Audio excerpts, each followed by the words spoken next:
Welcome to NS TV.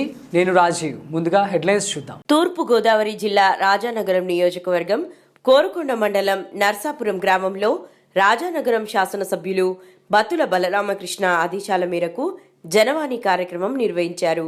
ఈ కార్యక్రమానికి ముఖ్య అతిథిగా ఎమ్మెల్యే బలరామకృష్ణ, శ్రీమతి వెంకటలక్ష్మి పాల్గొని ప్రజల సమస్యలు, అర్జీలు తీసుకున్నారు. ఈ సమస్యలపై అధికారులకు తెలియజేసి తక్షణమే పరిష్కారం అయ్యేలా చూస్తామని భరోసా ఇచ్చారు.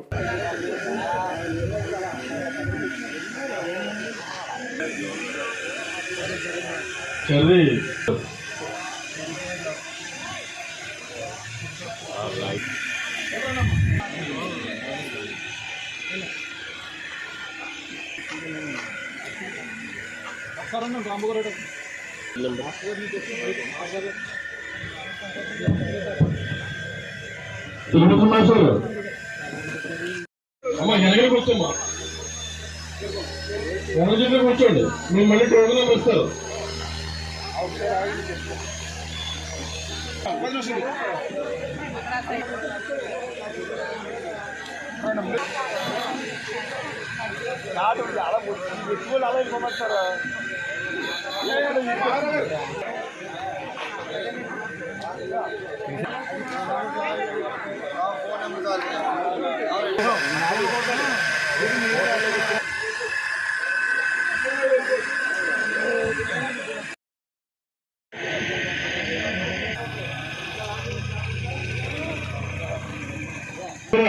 అందరి సమస్యలు కూడా మీరు చెప్పుకోవచ్చు. కావున ప్రతి ఒక్కరు కూడా లైన్ పాటించండి. నరసాపురం గ్రామ ప్రజలకు చెప్తే మన నరసాపురం అర్జుల రూపంలో మీ యొక్క సమస్యలను మేడం గారికి తెలియపరచడానికి కోరుచున్నాం. భూ సమస్య కానీ, కరెంటు సమస్యలు కానీ, ఎటువంటి సమస్యలు సరే ఇక్కడ మేడం గారికి అర్జుల రూపంలో తెలియపరచాలని కోరుచున్నాం. హలో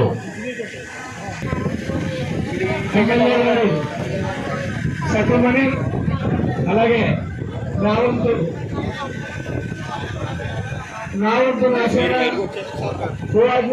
అందరికీ నమస్కారం అండి. రాజానగరం నియోజకవర్గం కోరుకొండ మండలం నరసాపురం గ్రామంలో అయితే ఈరోజు జనవాణి కార్యక్రమం పెట్టడం జరిగింది. ఈ జనవాణి కార్యక్రమంలో ముఖ్యంగా అర్జీలు తీసుకోవడం జరిగింది. ఇక్కడ ఏ విధమైన సమస్యలు ఉన్నప్పటికీ కూడా వాళ్ళ సమస్యలను మేము అర్జీల రూపంలో తీసుకుని ఎన్డీఏ కూటమి తరపున వాటిని తక్షణమే పరిష్కారం అయ్యేటట్లుగా మేము చేస్తాము. ఇక్కడికి వచ్చిన అర్జీలు, ముఖ్యంగా వచ్చిన అర్జీలు ఏంటంటే, గత ప్రభుత్వంలో సర్వేని పెట్టి వాళ్ళ భూములు వీళ్ళ భూములు వాళ్ళకే కలిపేయడం జరిగింది. అవి పాస్ పుస్తకాల్లో అది సరిగ్గా లేక రైతులందరూ ఇబ్బంది పడి ఆ అర్జీలు తీసుకొచ్చారు. అదేవిధంగా వాటర్ సమస్యలు, వీధి లైట్లు, డ్రైనేజీలు, ఈ అర్జీలు కూడా ఎక్కువ రావడం జరిగింది. గత ప్రభుత్వంలో ఇళ్ల స్థలాలు ఇవ్వక చాలా మంది ఇబ్బంది పడ్డారు. ఇళ్ల స్థలాలు అలాగే ఫెన్షన్లో ఇవి కూడా అర్జీల రూపంలో రావడం జరిగింది. అవన్నీ తీసుకున్నాం మేము. ఈ జనవాణిలో వచ్చిన ప్రతి సమస్యని కూడా మేము తక్షణమే తీరుస్తామనేసి వీళ్ళందరికీ మాట ఇవ్వడం జరిగింది. అదేవిధంగా ఎన్డీఏ కూటమి తరపున వీళ్ళందరికీ ప్రతిదీ కూడా న్యాయం జరిగేటట్లు మేము ఎప్పుడు ప్రయత్నిస్తాం. అదేవిధంగా ఇక్కడైతే చాలామంది చెప్పడం జరిగింది, మేము గత 5 సంవత్సరాల్లో కూడా ఏ విధమైన లబ్ధి పొందక చాలామంది మేము ఈ ఎన్డీఏకి కూటమికి మద్దతుగా ఉన్నామనేసి మమ్మల్ని ఇబ్బంది పెట్టడం జరిగింది అనేసి ఇక్కడ చాలామంది చెప్పడం జరిగింది. ఇప్పుడు ప్రతి ఒక్కరికి కూడా ఆ పార్టీ ఈ పార్టీ అని లేకుండా ప్రతి ఒక్కరి సమస్య తీర్చడానికైతే ఎన్డీఏ ప్రభుత్వం ఎప్పుడు ముందుకుంటుంది అనేసి తెలియజేస్తున్నాను. అందరికీ నమస్కారం.